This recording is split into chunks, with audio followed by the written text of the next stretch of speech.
Jason wiped his grease-covered hands on his already stained work overalls. He was a mechanic struggling with life in a small town somewhere in the American Midwest, where work was increasingly scarce and bills were piling up. His gaze stopped on the image of a young boy struggling outside his auto repair garage.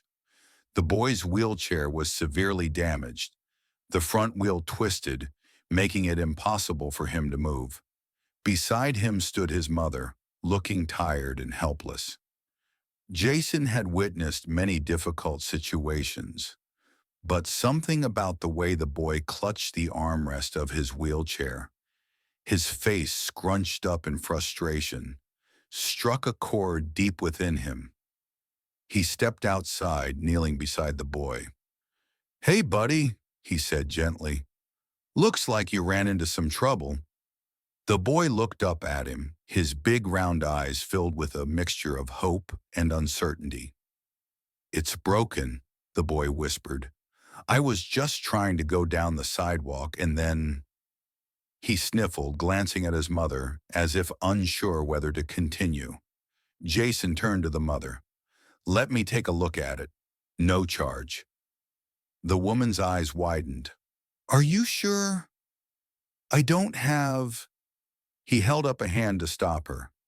"I insist." Carefully lifting the wheelchair, Jason rolled it into his garage. He thoroughly inspected the damage. The front wheel assembly was completely bent. The frame was misaligned and the right brake barely worked. This wasn't going to be a quick fix. It required parts, labor, and time. Things Jason truly couldn't spare. His small garage was struggling, but that seemed unimportant as he looked at the boy, now sitting on a stool, watching him work with a mixture of awe and excitement. Jason worked late into the evening. He found an old bicycle frame and fabricated a replacement part from it. The mother occasionally checked the time, looking anxious, but Jason reassured her. "This isn't just about fixing a wheelchair," he said while tightening the last bolt. "This is about giving him back the freedom to move." When he rolled the repaired wheelchair back out, the little boy gasped in amazement. Jason hadn't just repaired it, he had improved it. The wheels were stronger, the brakes worked perfectly, and he had even adjusted the seat for better comfort. The boy hesitated for a moment before gripping the wheels and pushing himself forward. His face lit up with pure joy as he moved effortlessly across the pavement. "It works! It's even better than before." The mother's eyes filled with tears. She reached for Jason's hand, squeezing it tightly. "Thank you. You have no idea what this means to us." Jason just smiled. "That's what mechanics do. We fix things." As they left, Jason exhaled, exhausted but satisfied. He had done the right thing, even if it cost him a full day's work. But he had no idea that this simple act of kindness had set in motion an unimaginable chain of events. 2 days later, just as Jason was preparing to lock up the garage for the night, a deep rumbling sound filled the air. It was unlike anything he had ever heard before. He stepped outside, squinting into the sky. And then he saw it, a private jet, gleaming under the evening sun, descending toward the small airstrip on the outskirts of town. Jason had lived here for years and nothing like this had ever happened. This airstrip was mainly used for crop dusters and occasional medical emergency flights. The jet's wheels touched down smoothly, kicking up a cloud of dust. He stood frozen as a sleek black car drove up and parked beside the plane. His heart pounded. He didn't know why, but something told him that whatever was about to happen next would change everything. The jet door opened and a set of metal stairs slowly unfolded. A sharply dressed man in a tailored suit stepped out first, adjusting his tie as he scanned the area. He turned slightly, gesturing towards the plane. A second man appeared, older, with silver hair and a commanding presence. He descended the stairs purposefully, his polished leather shoes reflecting the last light of the setting sun. Jason had no idea who they were, but everything about them screamed wealth and influence. He was about to turn away when the older man locked eyes with him. Jason stiffened. The older man said something to the man in the suit, who immediately nodded and walked towards the black car. Within seconds, the car's engine roared to life and started moving straight towards Jason's garage. His pulse quickened. Why were they coming here? What could they possibly want from him? He took a deep breath, wiping his hands again on his dirty overalls. As the car pulled up right in front of his shop, the man in the suit stepped out, adjusting his cufflinks before giving Jason a polite nod. "Mr. Jason Carter?" Jason hesitated. "Yes, that's me." The man smiled slightly.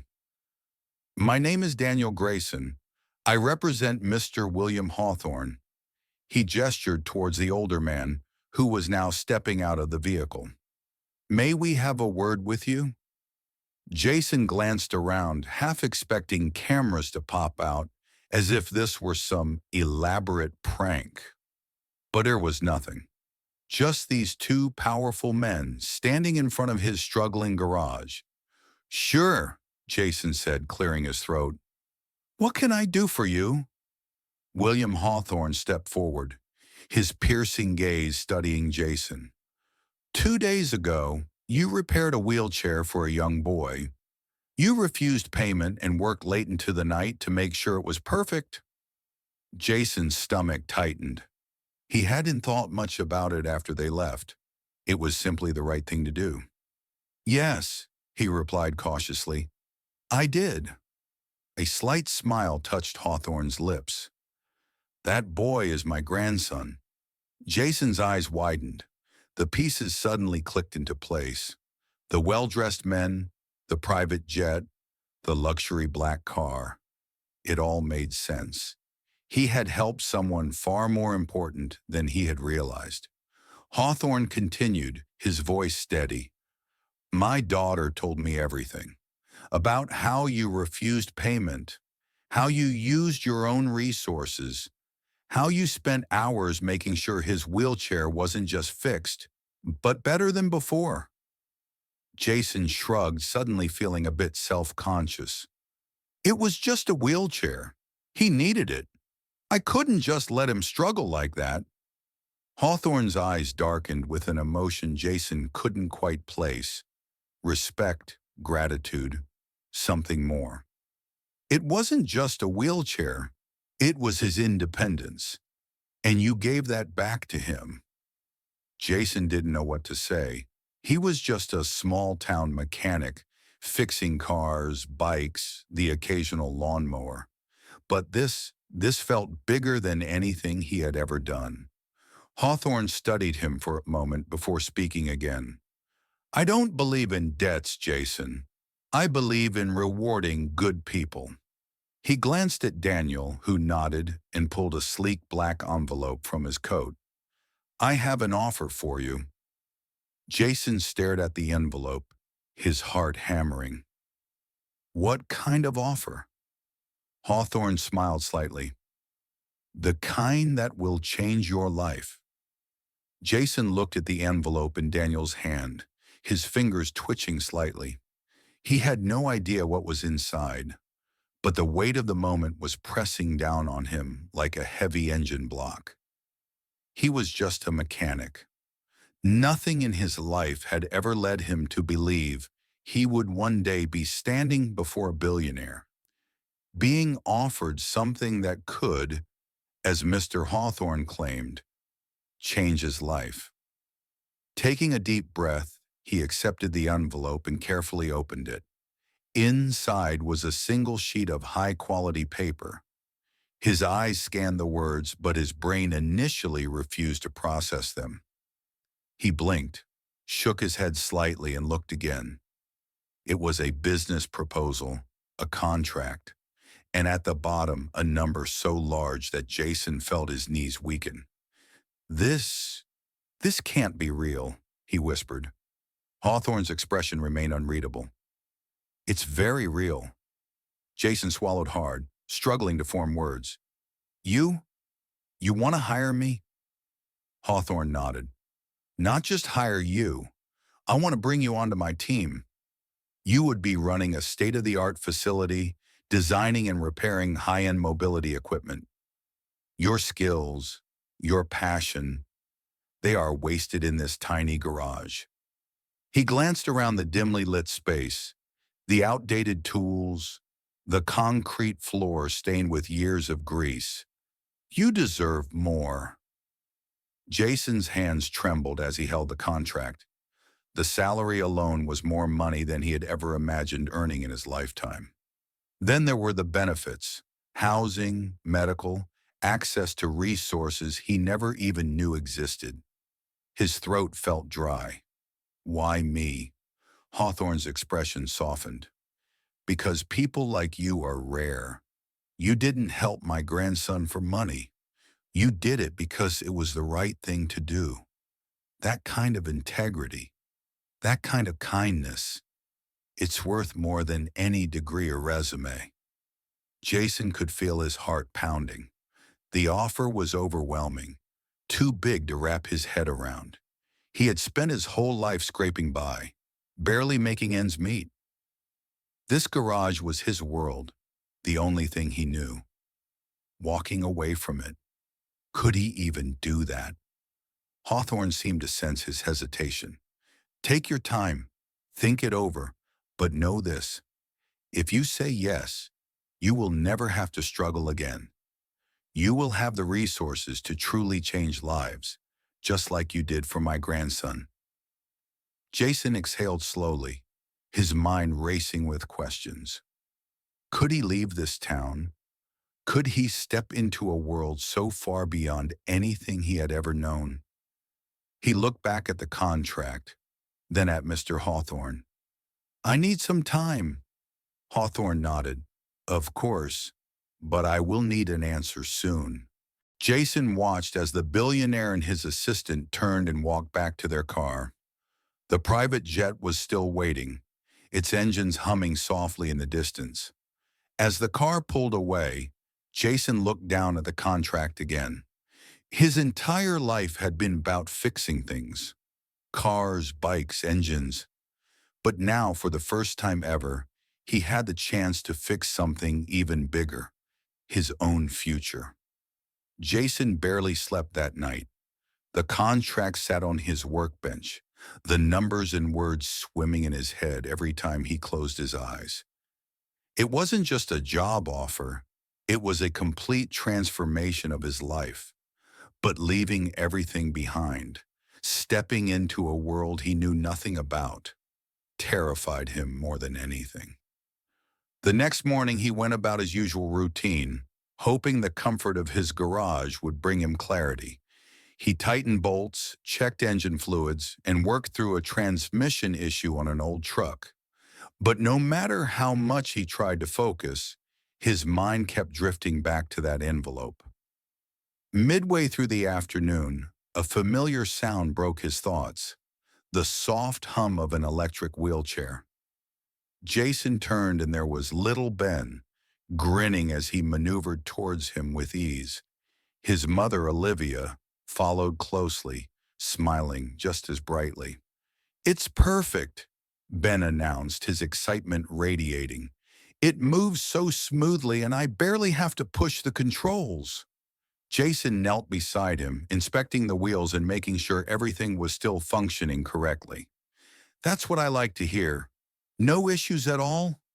Ben shook his head. None. You're the best mechanic ever.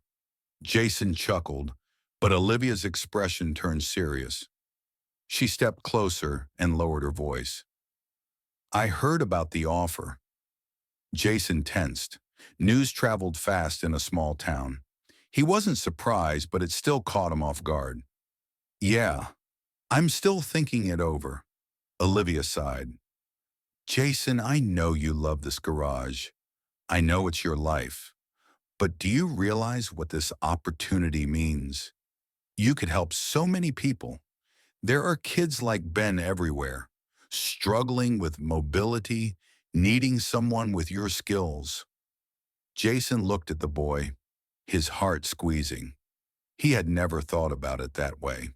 Fixing Ben's wheelchair had been a simple act of kindness. But what if he could do that on a bigger scale? Olivia continued. You've spent your life helping others, but this is your chance to do it in a way that truly changes lives. Your life too. Jason swallowed hard. He had always been the guy who worked quietly in the background, fixing what was broken. The idea of stepping into a bigger role, one where people relied on him at a higher level, felt daunting. Before he could respond, Ben reached out and grabbed his hand. His small fingers squeezed tightly. If you go, will you still fix my chair if it ever breaks?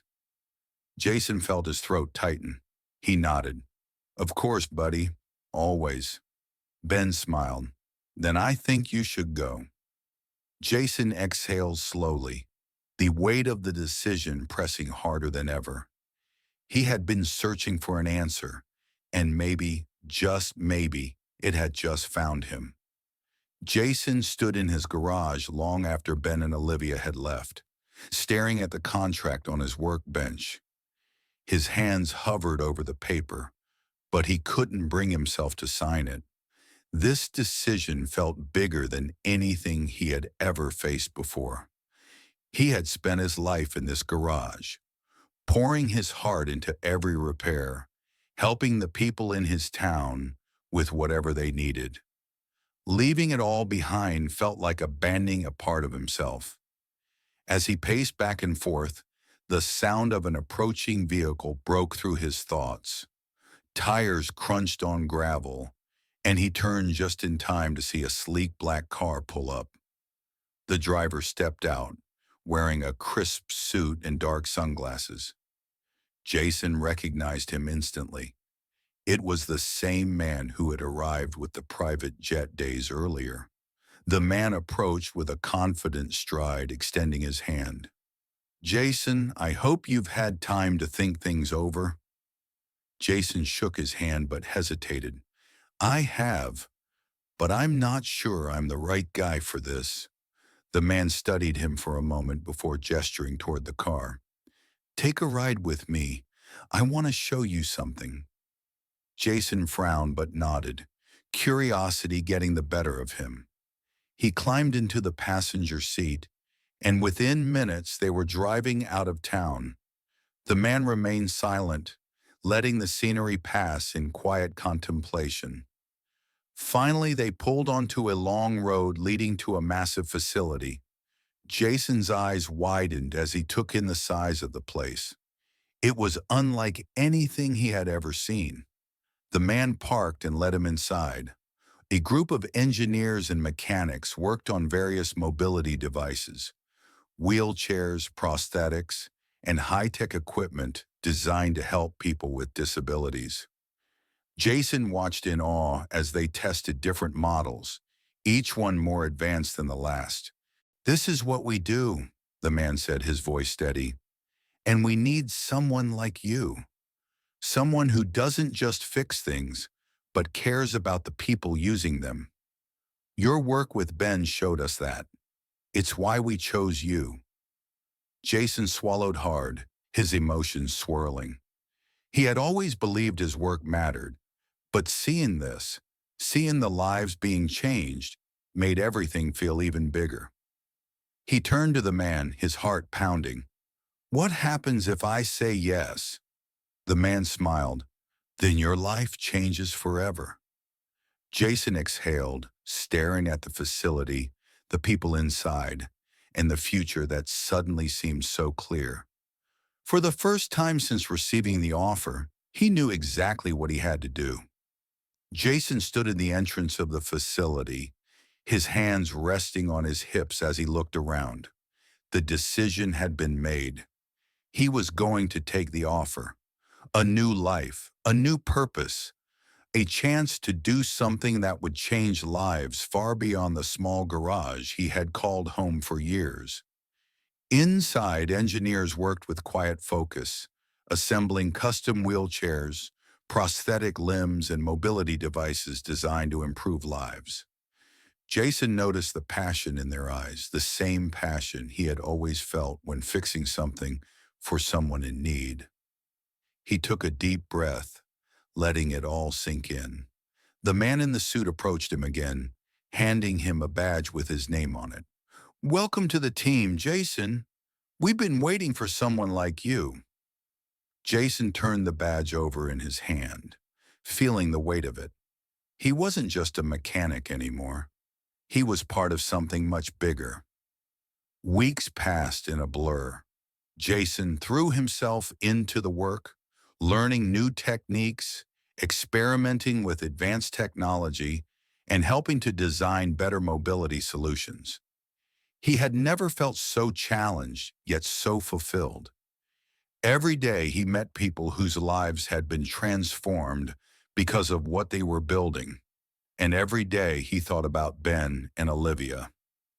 Then one morning, as Jason walked into the facility, he noticed a familiar figure sitting in a brand new wheelchair. It was Ben.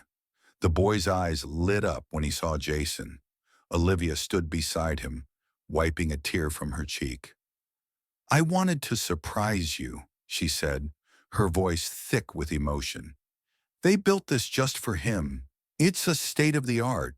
He can move so much easier now, and it's all because of you." Jason knelt beside Ben, examining the sleek design of the wheelchair. "How does it feel, buddy?" Ben grinned. "Like I can go anywhere." Jason felt his chest tighten. This was why he had said yes. This was why he had taken the leap. Olivia reached into her purse and pulled out an envelope. "And there's one more thing.